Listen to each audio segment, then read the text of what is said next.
आयशा साहब, क्या ये जंग जो है इसका खात्मा हो चुका है या ये मामला कांग्रेस में जाएगा? कांग्रेस का डिसीजन तो कांग्रेस ने करना है या ट्रंप ने करना है? इसमें भी एक जो वहाँ पे वजीर जंग है उनके बयान देखें तो मतलब ट्रंप कह रहे हैं जंग खत्म हो गई, वो एक और बात कर रहे हैं। जो कवानीन है उसके मुताबिक अब डिसीजन किसने लेना है फ्यूचर में इस जंग के हवाले से?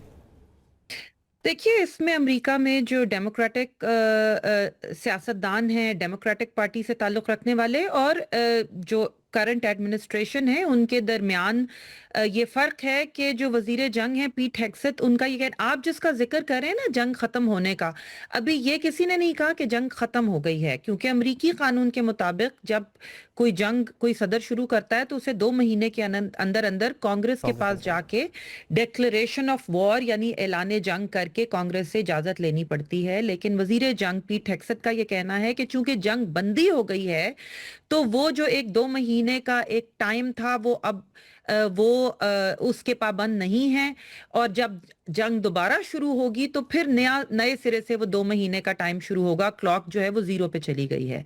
और जहां तक अमरीकी सदर की बात है ऑप्शंस की, तो अब हुआ ये है कि अमरीकी इकोनॉमी में अगरचे तेल की कीमतें बढ़ रही हैं, लेकिन अमरीकी कांग्रेस जो वजीर जंग है उनके इस बयान को कैसे लेंगे? मतलब वहां पे कवानीन के मुताबिक होगा क्या? कल ही अमरीकी सेनेट ने, देखिए अमरीकी कांग्रेस इस वक्त रिपब्लिकन पार्टी कंट्रोल कर रही है। ये बात बिल्कुल ठीक है कि उनको डेमोक्रेटिक पार्टी की बाज मामलात में सपोर्ट चाहिए होती है, क्योंकि उनके कांग्रेस में नंबर्स जो हैं उनका फर्क बहुत कम है। लेकिन अभी कल ही अमरीकी सेनेट ने दोबारा जो एक वॉर पावर्स रेजोल्यूशन है उसको रद्द किया है कि वो आगे नहीं जाएगा। तो अभी तक तो ये लग रहा है कि रिपब्लिकन पार्टी जो है वो सदर ट्रंप के साथ खड़ी है, और इसलिए मुझे मुस्तकबिल करीब में कोई बहुत बड़ा चेंज नजर नहीं आता। ये और बात है कि कुछ रिपब्लिकन्स ने ये इंदिया दिया था कि 60 दिन गुजरने के बाद फिर उनके लिए मुश्किल हो जाएगा इस बात को सपोर्ट करना कि कांग्रेस के पास आए बगैर सदर ट्रंप जंग जारी रख सकें। लेकिन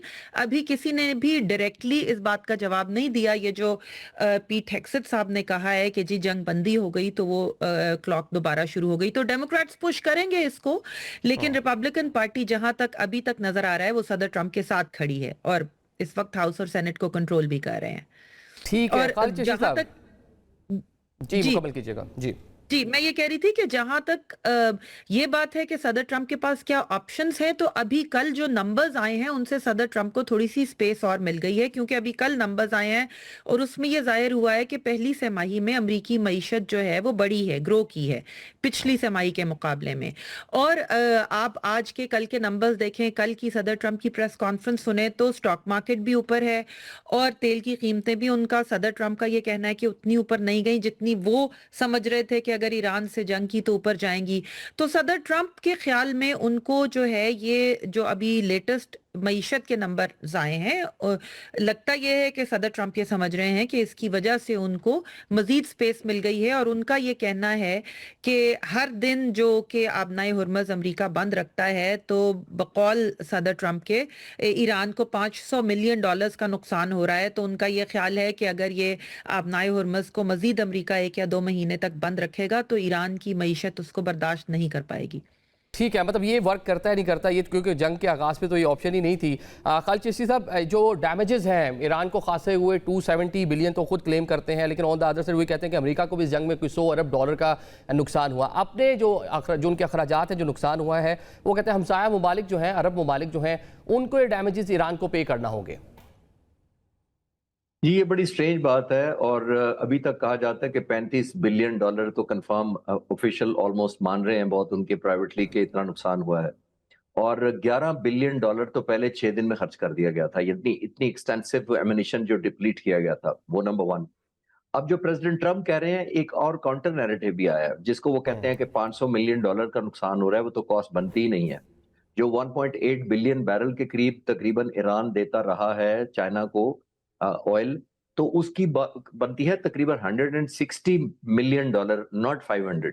और वो क्यों कह रहे हैं प्रेसिडेंट ट्रंप? वो इस वजह से कह रहे हैं कि वो अमेरिकन लोगों को बता सकें कि मैंने इतना ज्यादा स्क्वीज किया हुआ है ईरान की पोजीशन को इकोनॉमिक्स फ्रंट पे कि उनको इतना बड़ा नुकसान और डेंट हो रहा है हमारे होल्ड आउट से।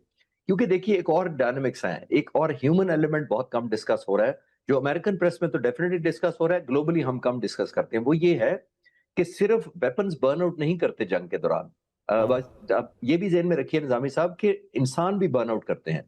आज उनका जेरार्ड फोर्ड वापस जा रहा है समंदर से पुल बैक किया गया है 309 दिनों के बाद। ज़रा विजुअलाइज़ करें ऑलमोस्ट 10 महीने बनते हैं ये। ये जो अमेरिका के अंदर प्रेस ये भी कह रहा है कि 10 महीनों के अंदर जो क्रू 4,500 लोग हैं, उन्होंने क्या टेक होम किया? जंग में वो कंट्रीब्यूट नहीं कर सके। ये वही जहाज़ है जिसका वो हुआ था कि वो लॉन्ड्री में आग लग गई है तो वो स्लीपलेस नाइट्स हुई उनके क्रू की। आप इतना बड़ा माइटी ऑब्वियसली जहाज़ आपने भेजे रखा है और तकरीबन 10 महीने बाद आप पुल बैक कर रहे हैं जिसने कंट्रीब्यूट भी नहीं किया। और बाय द वे जो 2 एयरक्राफ्ट कैरियर खड़े हैं जॉर्ज बुश और दूसरा वो भी कंट्रीब्यूट नहीं कर पा रहे इब्राहिम लिंकन और दूसरे। तो दोनों की अभी तक लोगों में ये इवैल्यूएशन होना शुरू हुई है कि ह्यूमन बीइंग भी तो बर्न आउट हो रहे हैं। पिछले 6 महीने से तो प्रेसिडेंट ट्रम्प ने एक्टिव वॉर डिप्लॉयमेंट पे ये तबाह फोर्सेस को रखा हुआ है। हर जहाज के ऊपर 4,500 से 5,000 क्रू है, 200 फाइटर जहाज हैं, टेक्नीशियंस हैं। तो मैं ये कहना चाह रहा हूँ कि अब अमेरिका में एक और सेंटिमेंट्स खड़ा हुआ है। बल्कि मैं अमेरिकन एक कुछ चैनल को देख रहा था, उन्होंने कहा कि जी how many children were born behind them, जो फैमिली ने देखे नहीं होंगे 10 महीने से ये बाहर होंगे, माँ-बाप किसी के फौत हो गए होंगे। तो बहरी जहाज में आप ये ऑप्शन तो नहीं होती है एयरक्राफ्ट कैरियर में कि आप फ्लाइट लें और वापस चले जाएँ, go and join the family. तो अब ह्यूमन टच और वो जो बर्नआउट हो रहा है, वो भी बड़ा विजिबल होना शुरू है। तो प्रेसिडेंट ट्रम्प को ये एक डिल्यूजन कह सकता हूँ मैं कि उनको ये खुशी भी है कि मैं 500 मिलियन का ब्लॉक के लिए वो ये भी खुश हैं इस पर कि मैंने इतना ज़्यादा स्क्वीज़ किया हुआ है कि शायद वो टेक होम उनके लिए ट्रॉफी कोई मिल जाए।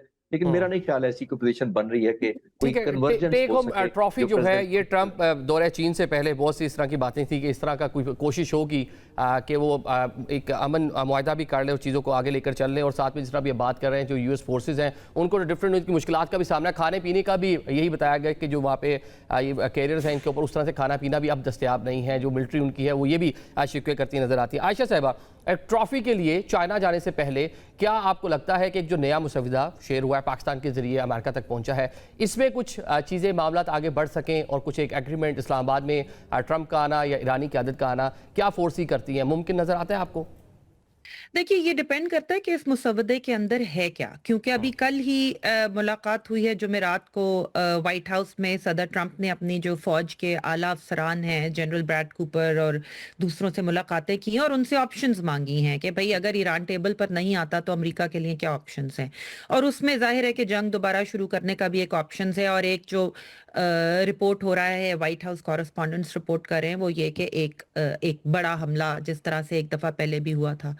तो अब अगर इस मुसवदे में अब एक चीज सदर ट्रंप ने कल रिपीट की है, अब दोनों साइड्स की एक्सट्रीम सामने आ रही। कल जो ईरान के नए आयतुल्ला हैं मुज्तबा खामनाई साहब, उनका भी एक बयान सामने आया जिसमें उन्होंने अपने न्यूक्लियर वेपन्स को कहा कि ये ईरान का हक है।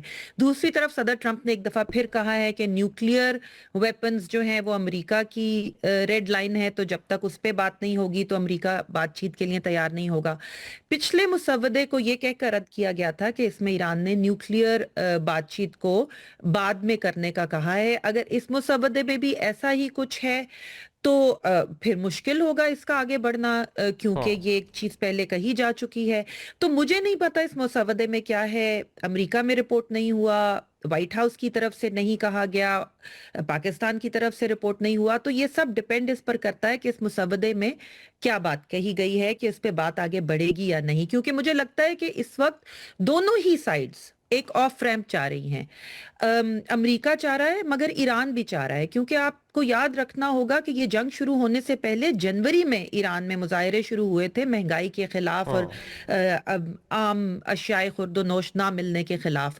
तो आप अंदाजा कर सकते हैं कि अगर जनवरी में जंग से पहले ये हाल था तो आज क्या हाल होगा। तो जो अभी चिश्ती साहब ने बात की कि इंसान बर्नआउट होते हैं, तो इंसान दोनों तरफ बर्नआउट हो रहे हैं और ईरान के अवाम भी काफी ज्यादा बर्नआउट हो रहे होंगे। अगरचे ईरान में इंटरनेट पे 2 महीने से पाबंदी है, तो हमें एग्जैक्ट नहीं पता वहां क्या सूरत हाल है। तो दोनों ही साइड्स लग ये रहा है कि ऑफ रैम्प चाह रही हैं, और दोनों ही साइड्स जाहिर है कि कोई भी ये नहीं मानेगा कि हमारी सिचुएशन कमजोर है। तो ठीक है। दोनों ही साइड्स के पास कार्ड्स भी हैं और दोनों ही साइड्स शायद जंग दोबारा शुरू नहीं भी करना चाह रही।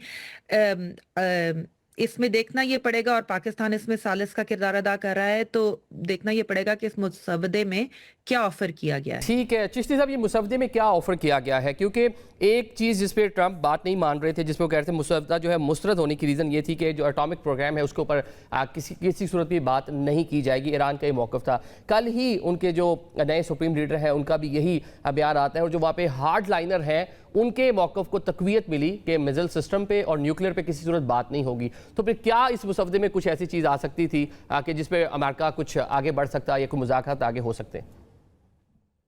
निज़ामी साहब देखिए, अगर 2 पॉइंट सिर्फ कंक्लूड किया जाए ना, समराइज कर लिया जाए कि जंग किस बुनियाद पर शुरू हुई थी। एक हुई थी रिजीम चेंज पर और एक हुई थी न्यूक्लियर एनरिचमेंट प्रोग्राम के ऊपर। अगर बहुत ज्यादा क्लोज कर लेते हैं हम समरी, आपने देखा रिजीम चेंज वो खुद ही कह रहे हैं कि हो गई है, तो वो जज और ज्यूरी, क्योंकि प्रेसिडेंट ट्रंप खुद ही हैं, तो वो कह भी सकते हैं कि ये रिजीम चेंज इसी को मेरा मतलब था।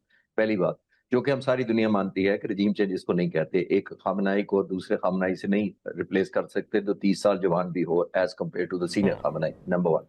नंबर 2, न्यूक्लियर पर हुआ है। देखिए, डाइवर्जन ईरान ने बड़ी कामयाबी से लगाई है towards state of Hormuz. Number 1 towards regionalisation of the war. ये एक बहुत कामयाब स्ट्रैटेजी थी कि बजाय वो फोकस इधर हो, बार्गेनिंग के लिए उसने मेन टेबल पर ये कर दिया है, यानी खास तौर पर स्टेट ऑफ हॉर्मुज़।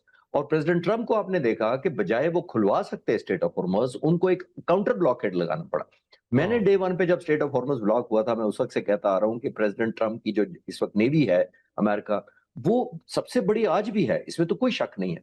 लेकिन उसका सारा रिकॉर्ड चेक कर लें, आज तक जितनी जंगें लड़ी हैं वो ब्लू वाटर में रहते हुए लड़ी है, कोस्ट के करीब नहीं आई। तो आई थिंक ठीक वो है। जो आयशा साहबा कह रही थी कि बिल्कुल ठीक कह रही थी कि अब ऑप्शन नहीं है, दोनों एग्जॉस्टेड हैं और बिल्कुल बर्न आउट दोनों तरफ हुआ है।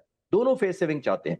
अमेरिका सुपर ठीक पावर है, होने की वजह से दोनों चाहता है दोनों कि इस मेरे जंग पास से आप ये कह रहे हैं कि निकलने की कोशिश में है, और बस और जो मुज़ाकरात हैं, जो कि एग्रीमेंट है, उसके भी बहुत करीब पहुंचते नजर आते थे। राखी साहब की स्टेटमेंट इस्लामाबाद में डेफिनेटली आपको याद होगी कि इंचीज़ अवे हम एक प्रॉपर एग्रीमेंट के। आप दोनों शख्सियात का हम शुक्रिया अदा करेंगे। नाज़रीन, मुज़ाकरात की कोशिशों के लिए पाकिस्तान अभी भी मतलब कहले मुतहरिक है, बैक चैनल डिप्लोमेसी जारी है, और अच्छी खबर ये है कि एक नया मुसवदा अमेरिका के साथ पाकिस्तान की सालसी में शेयर किया गया। होप्स हो कि उससे कुछ ऐसे नताइज निकलें कि एक प्रॉपर एग्रीमेंट हो जाए और सीज़ फायर जो है आगे पुरअमन जो एग्रीमेंट है उसकी जानिब बढ़ सके। आज के प्रोग्राम से हमें इजाज़त दीजिए। अल्लाह।